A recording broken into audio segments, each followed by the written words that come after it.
Yes, ready, start. Mr. Deputy Speaker, sir, I think the House will permit me to begin my speech with a certain personal note.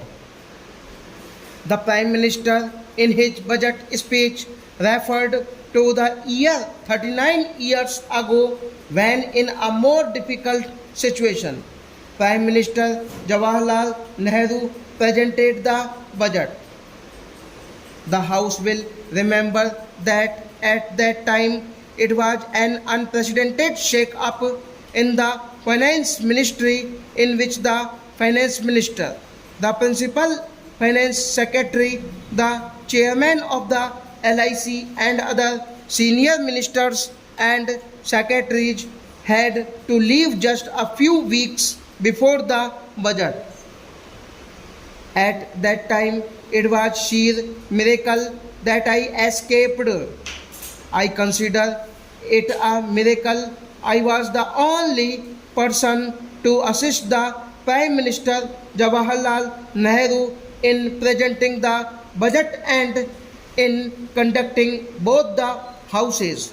It is a matter of great honor and privilege which I recollect after 29 years that Prime Minister Nehru commended the work that I humbly did to assist him in those difficult times. Today, the Prime Minister's budget speech clearly and sincerely puts the economic development of this country on the path charted by Jawaharlal Nehru.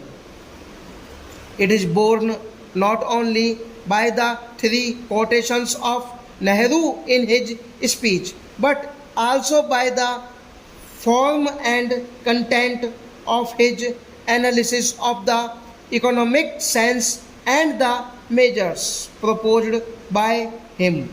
It also reflects the Prime Minister's distinct personality. He has not given to political or populist approach. He acknowledges the seriousness of the challenges on the economic front and reveals an attempt to respond to them with utmost seriousness. His speech distinguishes itself by his honesty of purpose and seriousness of the proposals that he has made. His budget speech also clears several myths.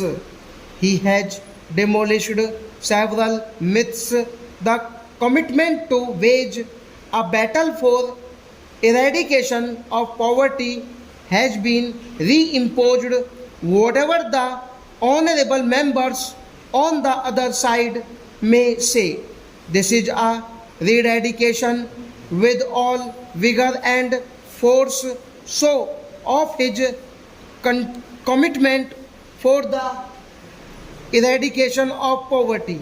This is also based on productive employment of the people, creating so many man hours and man days. It is on the basis of productive employment and not on the distribution of charity syndromes.